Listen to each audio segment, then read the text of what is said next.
good, everybody, and welcome to ASSN. Tonight, one of the greatest fights of the year just went down. Shawn Porter versus Terrence Crawford. Let's get into the details.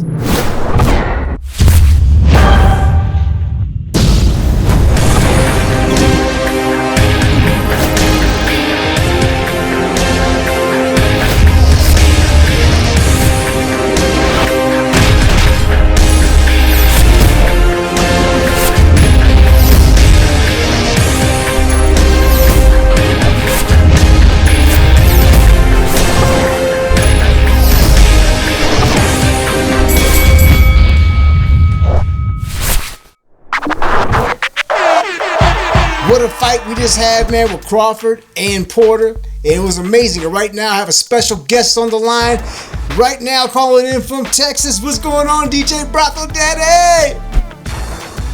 What up, 12? How you doing, 12? Just out here struggling, man, in these YouTube streets, baby. Just joking. We out here doing some work, man. We put in some work on here. This is episode 1 on ASSN. And it's a very special episode because we're doing it on the fight we just saw, man. What'd you think about that fight tonight? Man, that was a wonderful fight. Them niggas was scrapping. Me too, man. I think that had to be one of the best fights I've seen in a long time, and definitely fight of the year this year. What do you think? Definitely. 100%, man. So going into the fight, just looking at the tail of the tape and the records and the level of competition, Porter had better competition.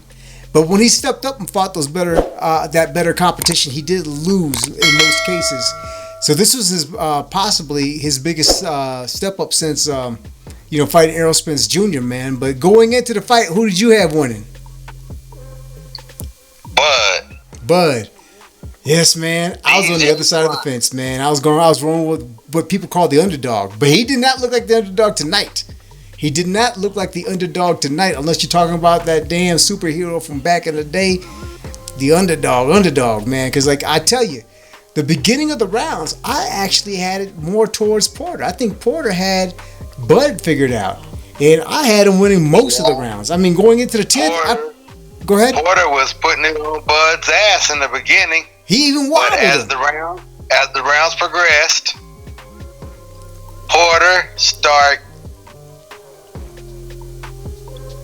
getting sidestepped and swiped up. Yeah, man, like a bad car accident. And he ain't had no Geico on that ass either.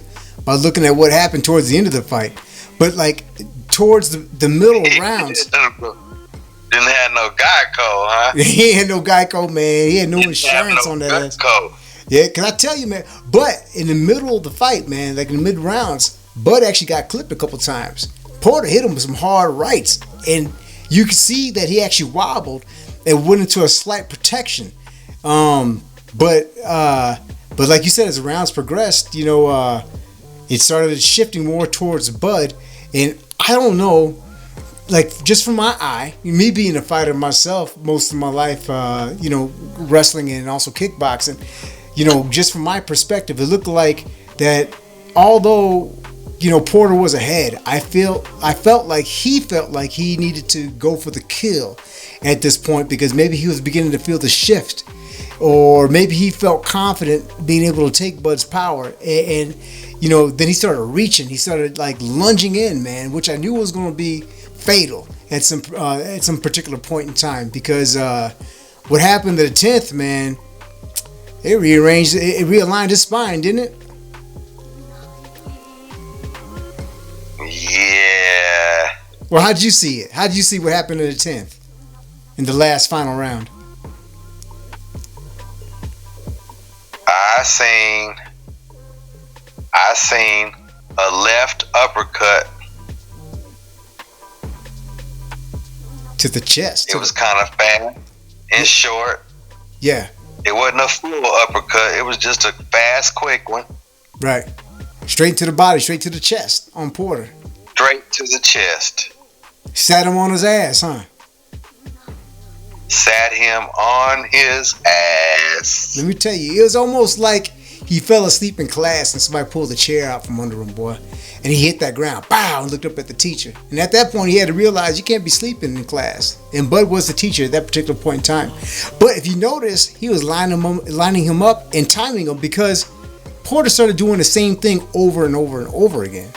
So Bud kind of took a step back. When he took that step back, it gave him the range in the space he needed to be able to deliver that right check, that left hook, uppercut / hook to the chest that sat him down. What'd you think about that last punch, though, man? That set Porter free.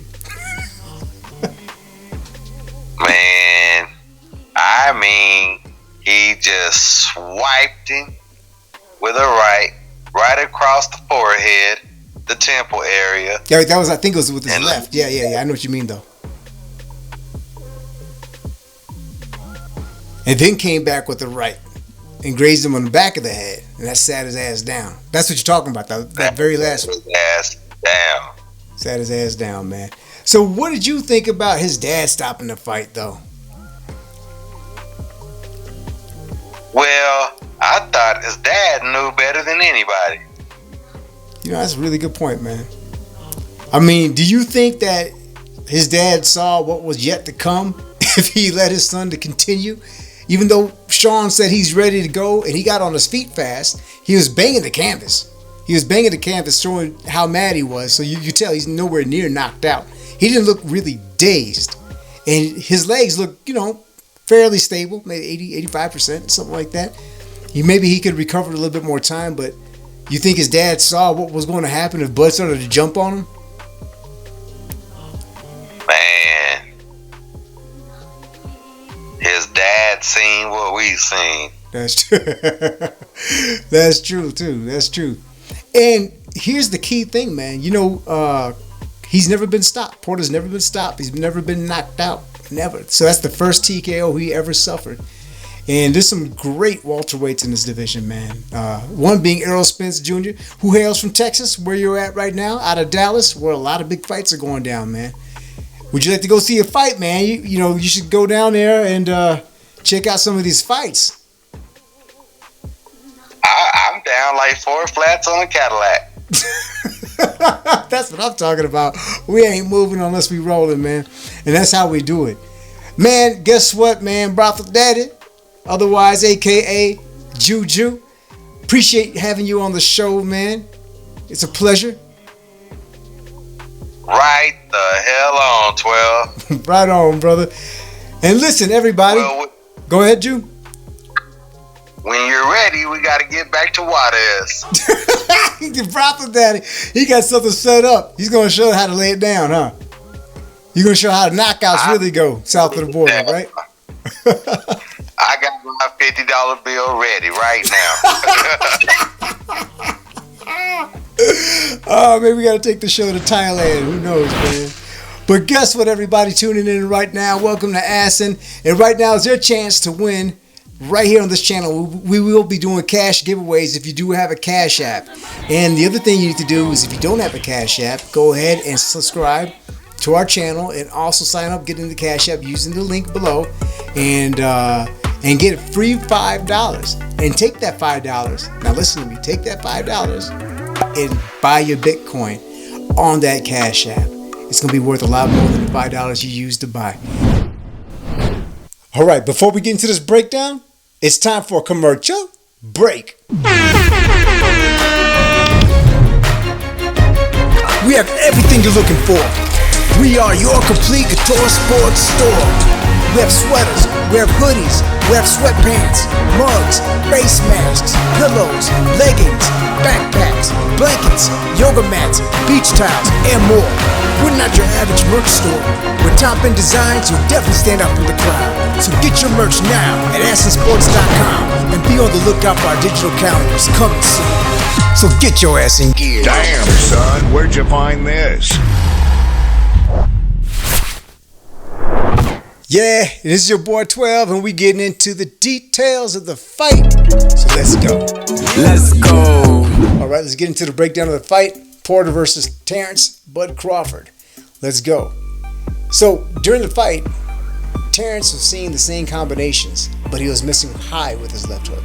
So he kind of recalibrated, recalculated, and he knew exactly what his location was going to be with that punch. So let's break it down. There it is. Smooth as butter. Right to the chest. As you can tell, leading up to it, he's actually mirroring Sean Porter's every move, knowing what combinations are going to come when he presses it. Then here comes that combination. There's that left. Sits right on his ass. Can't believe it, but he got him quick. Wasn't really stunned hard, but you can tell by his feet being parallel like that, getting hit in the chest. You will be off balance after a hard blow like that. It was pretty vicious. Here we go again. He's attacking the body. He's holding him, manhandling him, gonna throw him open. Judge the distance. He sees the look on his face, on Porter's face. He already knows that he's drained, hurt, and Bud is like a shark in the ocean that smells blood. He's gonna go for the kill. Gets the distance, separation, steps in, starts to measure with that right hand. Throws a combination, misses. Porter steps back, starts to attack. Does the same head movement. There's that looping right hand he saw. Steps back to create space. Before he wasn't stepping back and he was getting in trouble. He actually got clipped a couple times. Here comes that looping left, leaving the whole right side of his body open, meaning Bud steps back wisely. Watch the feet. He's setting up, puts weight on that back foot, but he creates distance. He steps back, avoids that. Now him stepping back again. Look at his foot again. Look at his left foot. Now, when Porter throws that left hook, it's not really going to graze him. It's not really going to hurt. Look at that return fire. That's a setup. There's that hit. Here comes the finish. Here's that right coming over the top. That right hit him hard. Now watch this. He stepped back again. Look at the turn of his front foot. Look at the pivot. Right there. That's the blow that put Sean Porter down. That sweeping right barely grazed the top of his head. There it is. Sean wasn't exactly knocked out.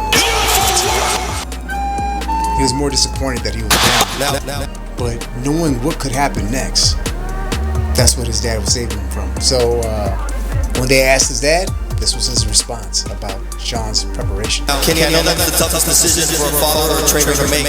What prompted you to stop the fight? Honestly, his preparation. He didn't prepare like I wanted him to prepare. I don't know if this is the space or the time to make that type of statement, but being the father and knowing his son, maybe he felt like this is the best way to get Sean back on track. Let's listen more. So that's just, that just makes me say, you know what? I don't want him in that situation. You hear all the boos because people think that's an excuse, but I really do think Kenny was telling the truth here. He's seeing things during the preparation, during the camp that we don't see, and he's hearing things that we don't hear, and he probably saw it play out right here in this ring. A great fighter, the guy's super sharp, and he's at a deficit. It's like fighting this guy blindfolded when you're in a deficit like that. So I wasn't gonna let that happen to you. I think you are exactly correct. Join the ring with their family. Now, in this fight, Errol Spence said leading up to this fight, before, not his last tweets or his Instagram posts, but he said that he will never show up to a Terrence Bud Crawford fight. But like Terrence, Earl is all about it. He wants that smoke. He wants all the belts. He wants to unify before moving up to 154. And he did show up at this fight. He looked really not surprised about the outcome, but more disappointed in Sean, probably seeing what Sean could have and would have done. And remember, Earl's more technically sound.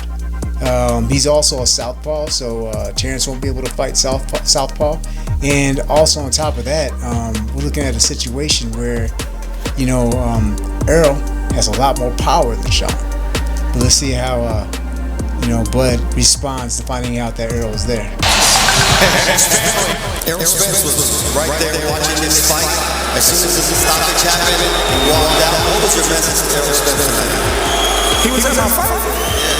Now that boy said he wasn't gonna never be in my fights, but now he in my fights. Well, you see what I did, compared to Look at the look on Errol's face, but watch how he reacts. So that's what happened as soon as the stoppage happened. That's what happened there. Exit stage left. But that does not mean that he's scared or anything. He probably just saw what he can do. And he's coming off of surgery from a detached retina. And not to mention the car accident, the crash that he had earlier. But we're looking forward to a super fight. And hopefully maybe one of them will fight Ugas, get the other belt, and then they'll go for undisputed. But whatever, the future's bright, the welterweight division. That's 100% sure.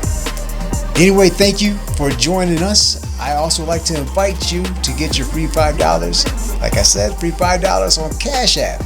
If you don't have Cash App yet, please do download the app and also use the code that's below. I have a link below and also showing on the screen to get your free $5. Then take your $5 and invest it in your Bitcoin. You can buy Bitcoin right off the app, so do so. All right, it's a pleasure talking to you guys, and until next time, thank you.